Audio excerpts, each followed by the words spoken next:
I do believe that spending time on your own mental health, making sure you have outlets beyond your business, right? Which is you have a good family, you have a good friend circle, I think really adds back to the success of the business. You being less anxious or less fearful or less greedy, and hence means that you take better decisions as a founder.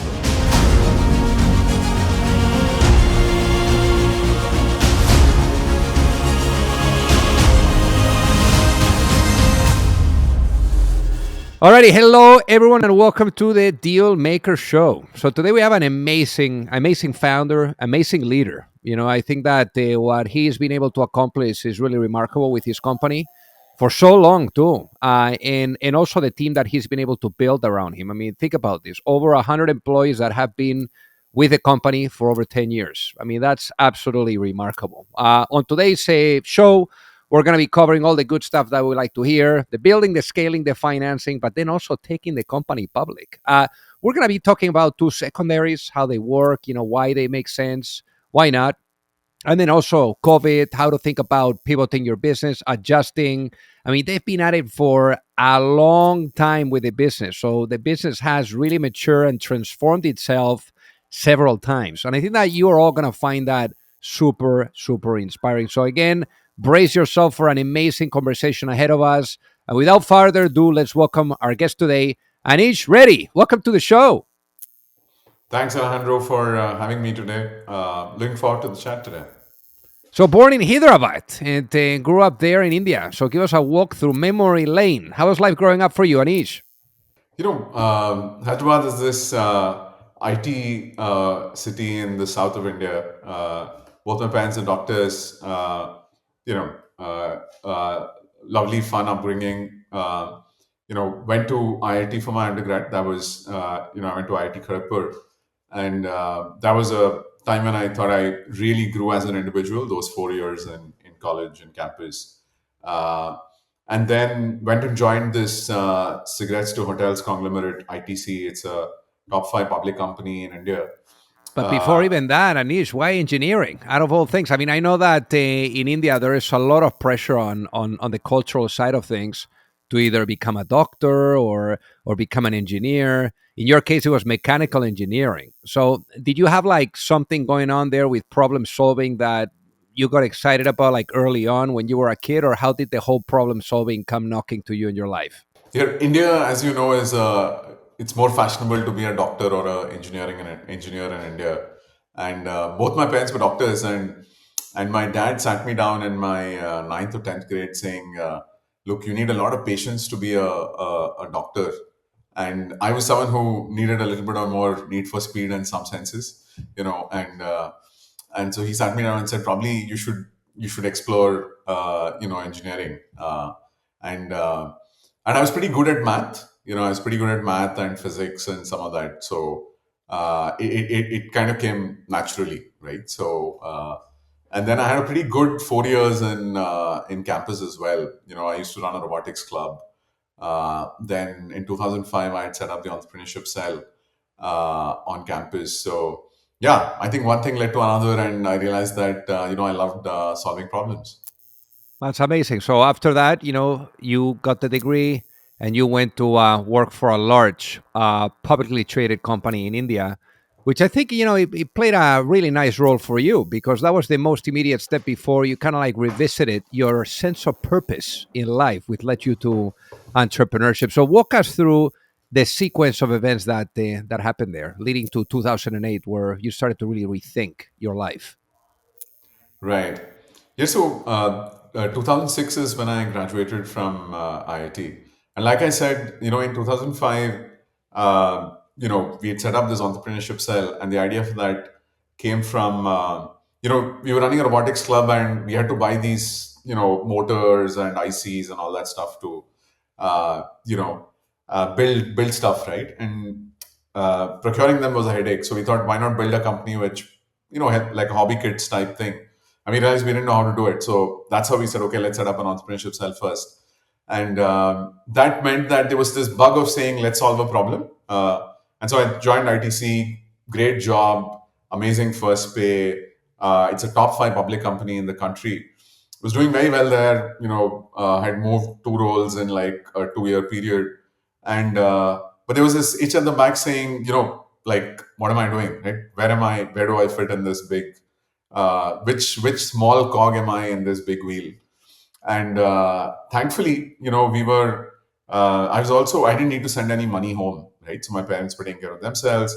So I was like, it's a good time to do something and try something out, right? So this question of, am I adding real value? What's the purpose of doing all this? I think drove me to say, okay, let's take a few years and start up and see where it goes, right? So this was early 2008, 2 years into the job. So, and as it's not like I had much of work experience. So I kind of went, me and Krishna, who's used to stay with me on the same floor at IIT, both of us said, let's go the investor way of picking two sectors that are doing very well and do something in between them, right? So as those sectors grow, you will grow with it, right? So this was 2008. Retail was just beginning to happen in India. The country had opened up, for international brands like a Walmart, a Levi's, etc., to come in. And at the same time, the mobile story in India has been crazy, right? It's been like unbelievable, the mobile story. So we said, let's do something between retail and mobile. We went back to IIT, took a small $30,000 seed loan. IIT took 4% of the company for that, and came back, and started off with that. And we then spent the next. This was August of 2008, just a month before Lehman Brothers tanked, exactly a month before, right?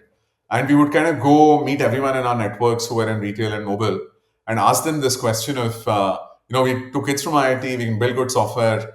Tell us what your problems are, right? So it was a very so we said that we won't write a line of code till someone is willing to pay us for it, right? So that was the bar kind of we set for ourselves. And to our luck, Lehman crashed September 11, 2008. You remember the meltdown that happened afterwards. And as we would meet these customers in retail, we would keep hearing this thing saying our same store sales are down, customers aren't coming back to stores. Pretty obvious, right? In a recession, and if you can solve that for us, we'll buy what you're selling, even though it's a recession, right? So, and we would then ask, saying, who are your customers? Do you build a, and this was back when, you had to fill a long form to sign up for a loyalty program. You had to carry a card, and we were like, less than 5% of customers would sign up, because no one wants to go through that fixtures experience, right? We said, look, we'll run this on the mobile. Everyone has a unique mobile number. We'll use that as the unique identifier. And whenever you need to redeem points or redeem any currency, we'll drop you a OTP like a bank, right? So simple idea. Now, what that meant was, suddenly, instead of 5% of people filling a form, we would have 80% of customers signing up in a store for a program. Because you had suddenly removed the friction of 2 minutes to fill a form to just telling your name and mobile number at the cash till, and the cashier would like sign you up right there, right? So very simple, remove friction, and you like really see a big adoption curve, right? The other thing we did was, till then you would typically have customers being sold, or a business being sold a big enterprise software. We said, we'll charge you like $50 a store a month. Really SaaS, took some space on AWS. This was 2008. AWS had just started up in India back then, and solved that also, right? So we said, you can try for 3 months. If it works, then you roll it out across the estate, right? So we really got into the retail loyalty space, SaaS also very accidentally, because customers would tell us, look, we can't buy this big license software. So that's how we said, okay, we'll host it on the cloud. They said we can't buy servers. So the cloud thing, we said, we'll charge you $50 a store. And we really, and that culture has stayed in the firm of saying, listen to what customers are telling you and keep iterating basis that, right? So that's helped us many, many times over. So for the people that are listening, what ended up being the business model of Capillary today? Like, how did it transform? Like, what is today Capillary? How do you guys make money? What's the business model? We serve very large enterprises, Alejandro. So we work with 2 of the Fortune 10. We work with 19 of the Fortune 500. So it's a software as a service platform with a lot of AI in it for running loyalty programs for big businesses. We today work with retailers, we work with healthcare companies, we work with car rental companies, airlines, banks, telcos. Right. So think of customer retention. Think of any kinds of subscription points, memberships, promotions, coupons, that kind of stuff for very large enterprises. We deliver it on the cloud. We today have about 1 billion consumers on the platform for the various brands that we work with. About $1 trillion of commerce hits us annually, right? So a lot of scale, and we typically charge customers.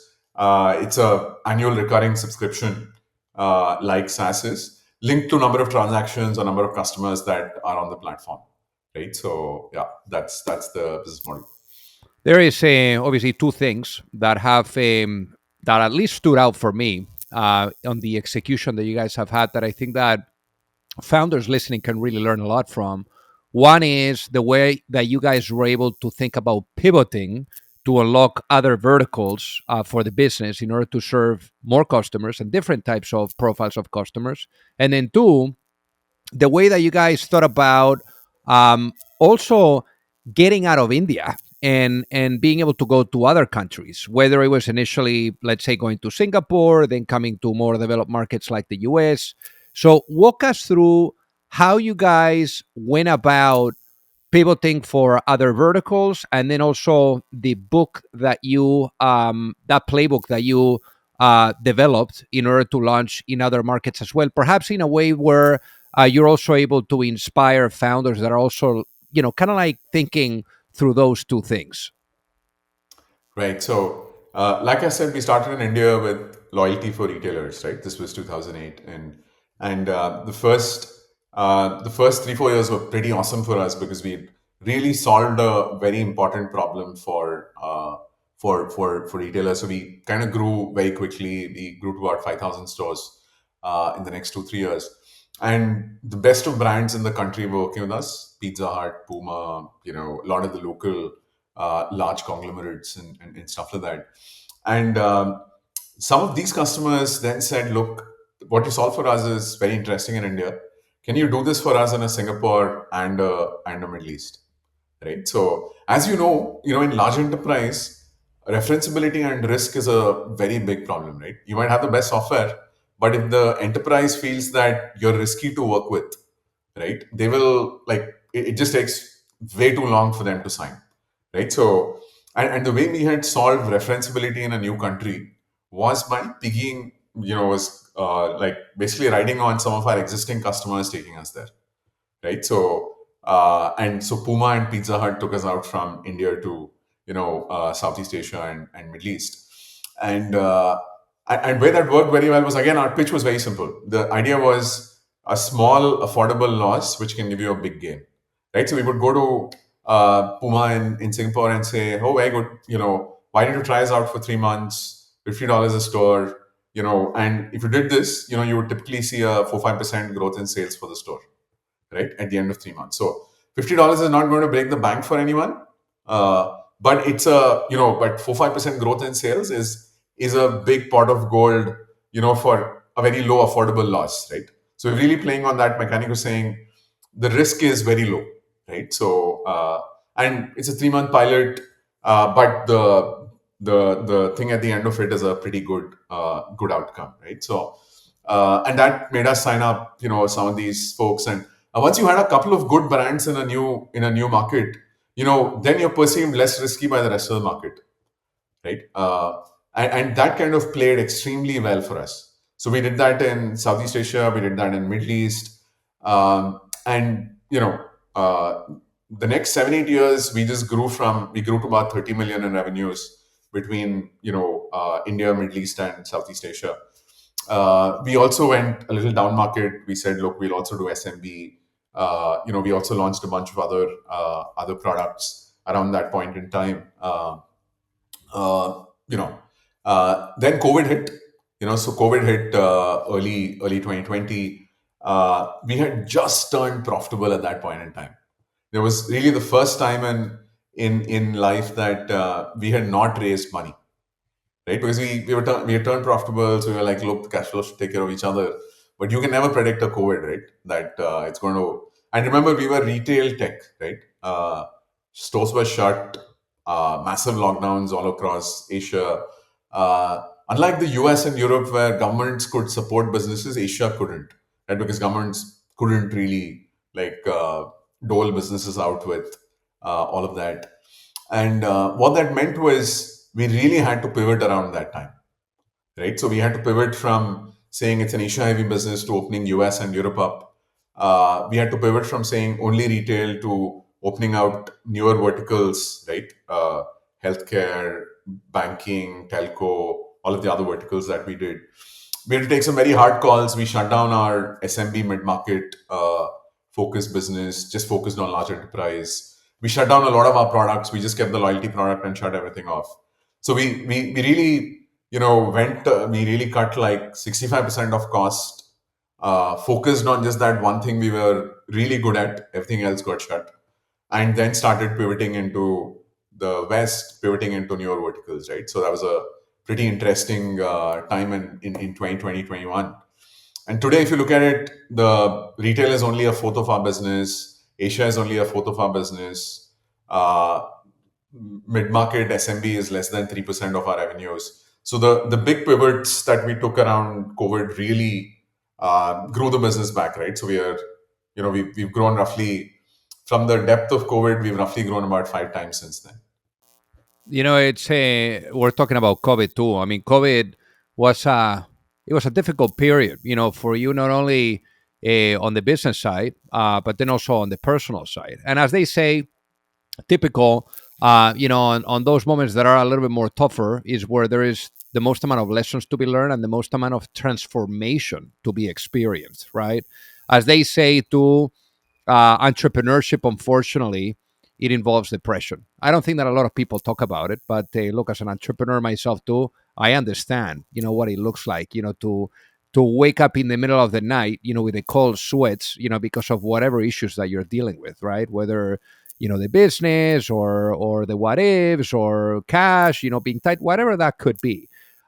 In your guys' end, obviously COVID for you was the first down cycle that you were able to experience, but this was an amazing opportunity for you to embrace the importance of mental health, which I think is so critical and unbelievable that you were able to really unlock that. So walk us through, how was that for you? Why mental health all of a sudden, became not only a priority, but then also something that you would highlight and that you would embrace across your organization? Right. So Alejandro, arts has been a relatively long journey, right? We've had 17 years and it's also been a good journey in the sense that we've got all the way to going public, and we've raised like hundreds of millions of dollars over the years. But over the 17 years, you typically will have a couple of cycles at least, right? You will have times when things will go down, things are not working as you thought they would, and so I think around 2017, 18 was when for the first time I started feeling that, look, your mind is very crowded, right? I mean, when you run something for 10, 12 years, you've definitely taken a lot of wrong decisions, which you're having to correct. You'll have the odd times when some big customer churned out. You'll have the odd times when a very key employee said, look, I'm moving on. You'll have enough times when you're very close to running out of money, and and your mind starts playing these funny tricks with you on, there's this constant voice in your head which is constantly criticizing what you've done, right? That this could have been done better, that could have been done better. And I thought around 2018, 19, I got to a place where my mind was just so overcrowded with all the stuff that went wrong, that I like it was just becoming, as a founder, I think that your mind is either your best friend, your best asset, or it's your best enemy, right? It could just like drive you crazy. And around that time is when a friend suggested I go to this Vipassana thing. Vipassana is it's like a 10-day silent retreat. It's free, and all you do is, you every time your mind runs away, you bring it back to your breath, right? So you're really controlling your mind to come back to, like, not run away and not get into this criticize or constantly painful mode, right? And I spent 10 days doing that. And at the end of the 10 days, I came back with feeling 15 years younger. It felt like I was out of college again, right? Like, it just felt like the whole world was an opportunity. And because suddenly you had these all these negative voices in your head that were constantly criticizing or were worried about money running out or about that customer leaving, all those voices were gone, right? 85-90% of them were kind of cleaned up, right? So, and that was the first time I realized that, look, like, taking care of your mind is just such a um, it's just so important for a founder, right? Because you just live with so much ambiguity, you live with so much chaos. There's just so much outside your control, sphere of control, as a founder, and you're constantly in anxiety, you're constantly in fear, you're constantly in greed, right? I mean, that's how most founder lives are, right? So, and that can eventually get the worst of you. It can really push you down to be very negative.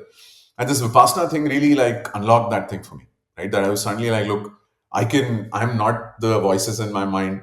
I can, like, keep them away, right? So, and that started a very beautiful journey. I did my first Vipassana early 2020, just before COVID, in fact. And that just meant that there was a lot more clarity, a lot more intuition in, and now I make sure I do at least 10 days every year, right? Because once your mind starts filling up, you're like, needs to clean up, right? So it's like, you go for a detox, if you want to lose weight or you put on a bunch of pounds, but you don't do anything for your mind, really, right? So this 10 days is like that for me. Every time I come back, I'm like, I feel like, a lot more energy, a lot better. And what we also did was we did the same thing in the company. We started a program called Life Beyond Numbers. Anyone in the company can go for a 10-day retreat. We also have these 2 days inner peace retreats in the business now, where people can go try meditation, try sports out, try various kinds of things out. Uh, and that's eventually helped us because today, we've, like you said, we have 100 plus people who've spent more than 10 years with us. In a team of 700, that's like one in every six or one in every seven, right? Who've spent more than 10 years on the farm. And, the company's, of course, done well. People have made money. The ESOPs have unlocked, all that stuff. But beyond money, I think people have really grown, led very happy lives in the company as well. Yeah. That's amazing. One thing too that is mind blowing is that we talk to ourselves as humans at least 50,000 times a day, which is insane. Correct. So one thing Yeah. that at least I've found, and especially going through those rough patches, and for the people that are listening, is instead of statements, when you're going through a rough patch, and like you were saying, you're talking negative to yourself, instead of statements, changing them for questions really makes a difference. Like, instead of, hey, you're terrible, you didn't make it to where you were hoping to be, what about changing that for, what can I do to get to where I want to be? What action can I take right now? And that makes a true difference. But Anish, I really appreciate you for sharing this, because there's a lot of people that are really going to benefit a lot from this. Now, one thing too here is the financing, cycles that you guys have gone through. Obviously, 100 million in equity, 200 million in secondary, then the IPO, which was 100 million with a bunch of that also secondary.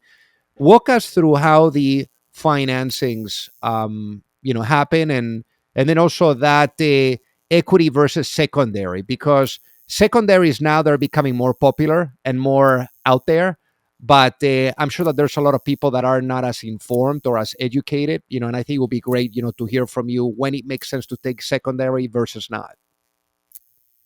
Right, right. Alejandro, we've raised money from some of the best funds globally, right? Sequoia, Norwest, Warburg Pincus, Avatar, Filter, bunch of Amex, Qualcomm, right over the years. So it's been a fairly liquid stock. And the good thing has also been that other than the IPO, we've never used bankers for any fundraise. So it's been mostly done internally. And the one rule we would have was we would meet an investor or two every week or two, right? So if someone mailed you, we always made sure that, I mean, don't keep meeting investors all the time, but spending an hour a week on something like that made a lot of sense, right? Because what we also realized was that investors are pretty smart people, right? The questions they ask also make you ponder whether you're building the business the right way, are you missing something, some of that. And so we would constantly meet investors. If I got an email, we would say, okay, fine, we'll meet you next week and do a call, right? Doesn't 1 hour in a week is like very okay. And where that would help us was next time we really wanted to raise funds, and we would keep in touch with these guys once every 6 months. You're in that city or they're over in your city. Just a quick update saying, look, hey, here's where we are now, right? From where we were 6 months ago.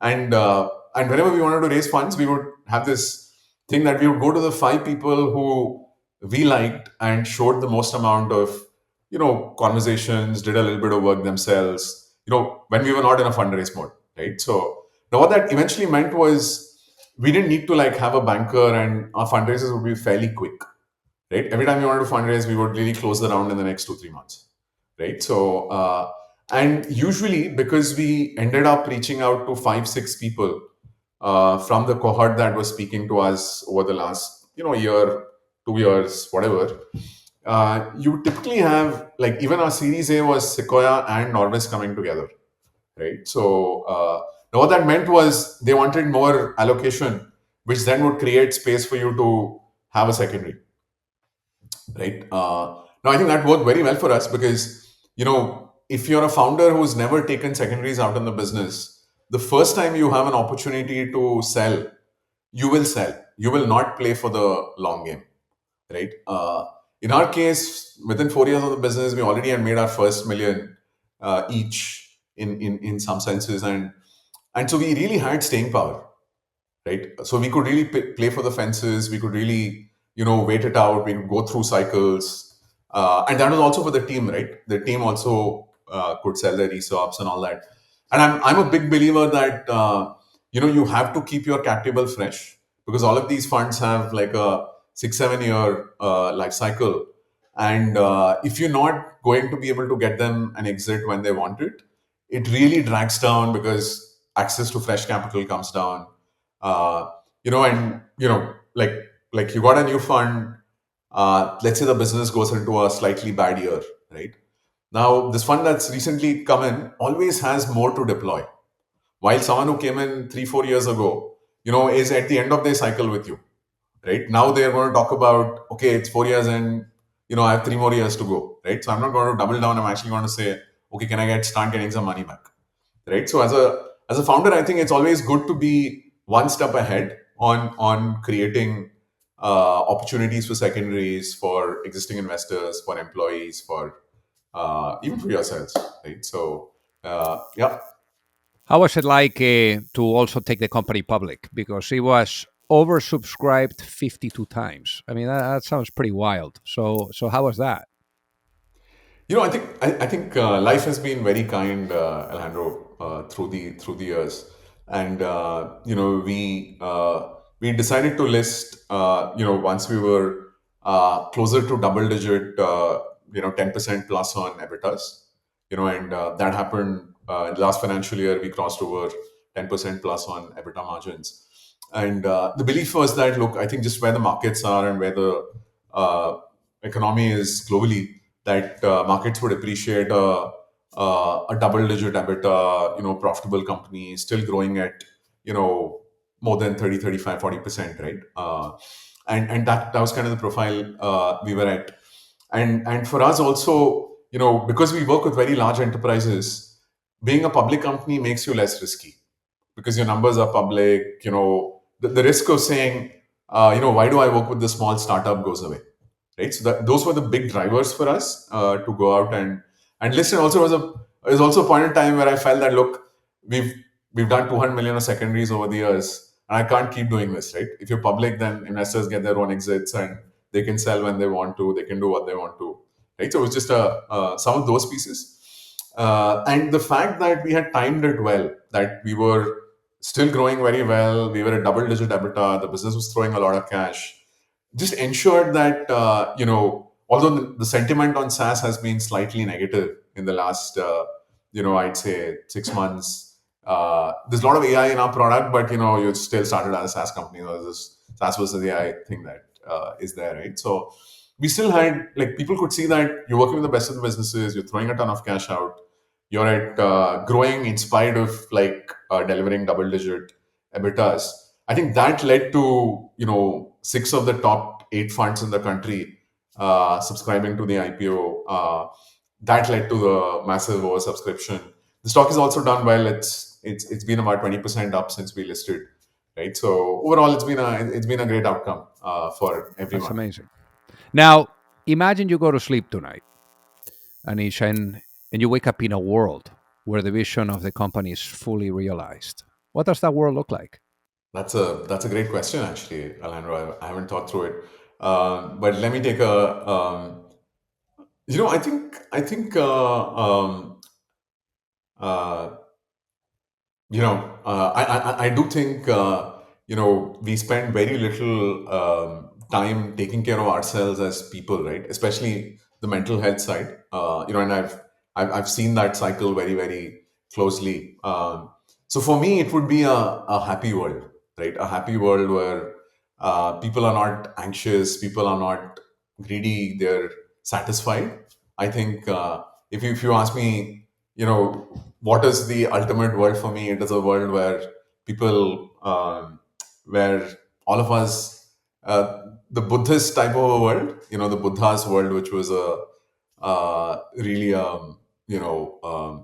middle path of being satisfied and not being on both on the greed side or the fear side, right? So I love that. So, Anish, obviously now over 17 years, pushing this. I mean, unbelievable. I mean, that in if you compare startups and corporations, that we're talking about, my God, at least 250, 300 years, in comparison, right? Because of the everything that you have experienced. Now, imagine I put you into a time machine with every right. lesson that you've acquired along the way during these 17 years.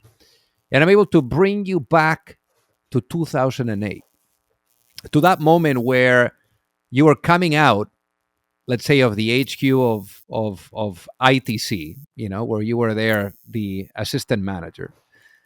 And let's say you've given your notice, you're coming out of the building for the first time as someone that was about to be self employed. And you're able to stop that younger Anish and give that younger Anish one piece of advice before launching a business. What would that be and why, given what you know now?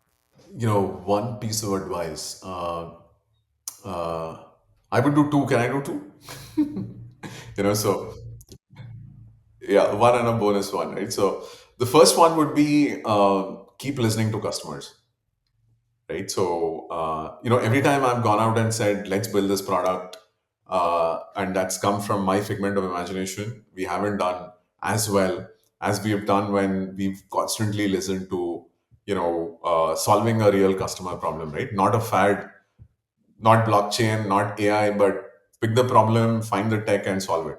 In our case, it was loyalty was the problem, SaaS and cloud was the solution. So that was the thing that worked well, right? We had a problem, we had a new tech piece, so we wrote the SaaS wave, solving a real problem, right? So I definitely, and I angel invest a fair bit, and I see founders just keep building without talking to customers and go nowhere. So I think that's the first thing. The second one is, look, if you really want to build something meaningful, something that lasts, it's going to take a while, right? It's going to take 10, 20. I believe we're just getting started as a public company, so we have at least another 10, 12 years to go, right? So it'll be a 30-year journey to building something that hopefully survives me, right? So and so it is a marathon, right? It's probably an ultra marathon or an Ironman, not even a marathon, right? So what that means is take care of yourselves. take care of your family. These need not come at the expense. A lot of times, founders think that look, success comes at the expense of all of this, right? At least in my head, having lived that for the first 10 years of my life, or 10 years of Capillary, and then switching over to the other side, I do believe that spending time on your own mental health, making sure you have outlets beyond your business, right, which is you have a good family, you have a good friend circle, I think really adds back to the success of the business, right? Adds back to you being less anxious or less fearful or less greedy, and hence means that you take better decisions as a founder, right? So those two, so one and a bonus. And that's so profound, Anish. Thank you for sharing. For the people that are listening that would love to reach out and say hi, learn more about Capillary, what is the best way for them to do so? I'm on Anish at capillarytech.com. Drop me an email. Happy to set up some time. Amazing. Well, Anish, thank you so much for being on the Dealmaker Show today. It has been an absolute honor to have you with us. Thanks, Alejandro. I love the conversation. Thank you.